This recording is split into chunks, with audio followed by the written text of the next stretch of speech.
కృష్ణా జిల్లా మోపిదేవి మండలం మోపిదేవి గ్రామంలో ప్రముఖ పుణ్యక్షేత్రముగా విరాజిల్లుతున్న శ్రీ వల్లి దేవసేన సమేత సుబ్రహ్మణ్యేశ్వర స్వామి వారి దేవస్థానంలో వార్షిక బ్రహ్మోత్సవాలు అంగరంగ వైభవంగా ప్రారంభించారు. స్వామివారి వార్షిక కళ్యాణ మహోత్సవం పురస్కరించుకుని తొలి రోజు స్వామివారిని పెండ్లి కుమారునిగా అలంకరించారు. ఆలయ డిప్యూటీ కమిషనర్ ఎగ్జిక్యూటివ్ అధికారి దాసరి శ్రీరామ వరప్రసాదరావు స్వామివారికి అమ్మవార్లకు పట్టు వస్త్రాలు సమర్పించారు. ఈ కార్యక్రమంలో అర్చక స్వాములు, వేద పారాయణదారులు, ఆలయ సిబ్బంది, భక్తులు వేలాదిగా పాల్గొన్నారు.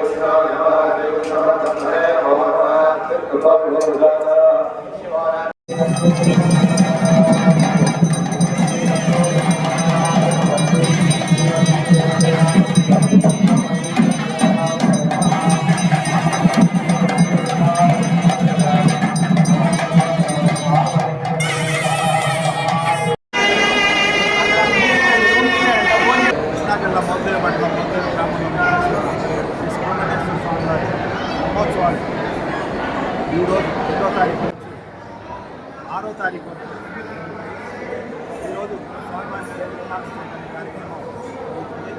రేపు సాయంకాలం శ్రీ స్వామివారి దివ్య కళ్యాణ మహోత్సవం జరుగుతుంది. ఎల్లుండి సాయంత్రం రథోత్సవం జరుగుతుంది. ఆ తర్వాత 6వ తారీఖున తొలిసారిగా ఉత్సవాల్లో బ్రహ్మోత్సవాల్లో తొలిసారిగా తెప్పోత్సవం నిర్వహించబడుతుంది.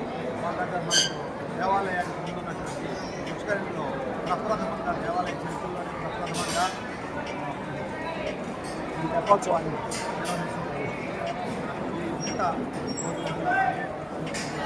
రోజుల్లో కూడా అన్ని కార్యక్రమాలు బ్రహ్మోత్సవాల సందర్భంగా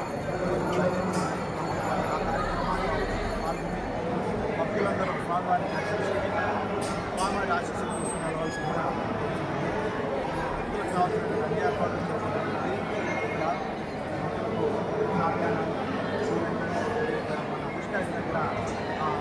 తెప్పోత్సవానికి కావాల్సిన అన్ని ఏర్పాట్లు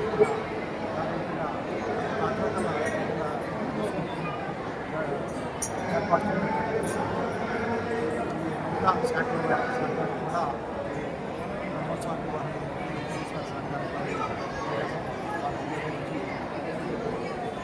బ్రహ్మోత్సవాలు శ్రీరాముగా నిర్వహించడానికి విఘ్నేశ్వర పూజ, విఘ్నావాదన, దీక్షాధారణ, అఖండ స్థాపన, అగ్నిప్రతిష్ఠాపన, అంకురారోపణ, స్వామివారి యొక్క వాస్తుకుంభ, స్వామివారి సన్నిధిలో సోమకుంభం వాస్తుకుంభ ఆవాహన, అనంతరము స్వామివారికి ధ్వజారోహణ కార్యక్రమం. స్వామి సన్నిధిలో ధ్వజారోహణ. సంతానం లేని వారు సాయంత్రము 8 గంటలకు వచ్చేస్తే శుచిగా స్నానం చేసి సంతానం లేని వారికి, ఆరోగ్యం లేని వారికి ఈ ధ్వజస్తంభం దగ్గర ధ్వజపడంలో ఆ దేవతల ఆవాహన చేసిన యొక్క ప్రసాదాన్ని నందిముద్రగా ఇస్తారు. కనుక అందరూ కూడా ఈ అవకాశాన్ని సద్వినియోగం చేసుకోండి. భక్తి శ్రద్ధలతో ఈ రోజు నుంచి 6వ తారీఖు దాకా ప్రతిరోజు కూడా నిత్య కళ్యాణం, పచ్చతోరణం, ప్రతి నిమిషం కూడా స్వామివారికి జరిగే ఉత్సవాలు అత్యంత వైభవయుతంగా ఆనువంశిక ధర్మకర్తలు చల్లపల్లి జమీందార్ గారి యొక్క వంశస్థులు, అనంతరము దేవాదాయ ధర్మాదాయ శాఖ తరఫున దాసరి శ్రీరామచంద్ర ప్రసాద్ గారి యొక్క ఆధ్వర్యంలో అత్యంత భక్తి శ్రద్ధలతో ఈ కార్యక్రమాలు జరుగుతున్నాయి. ప్రతి ఒక్కరూ కూడా స్వామిని దర్శించండి, స్వామివారి యొక్క అనుగ్రహాన్ని పొందండి. భక్తి శ్రద్ధలతో స్వామివారికి ఏక సంకల్పంతో పునర్దర్శనాన్ని పొందండి. సుబ్రహ్మణ్యేశ్వర స్వామి వారికి జై. బట్టి మురుగనికి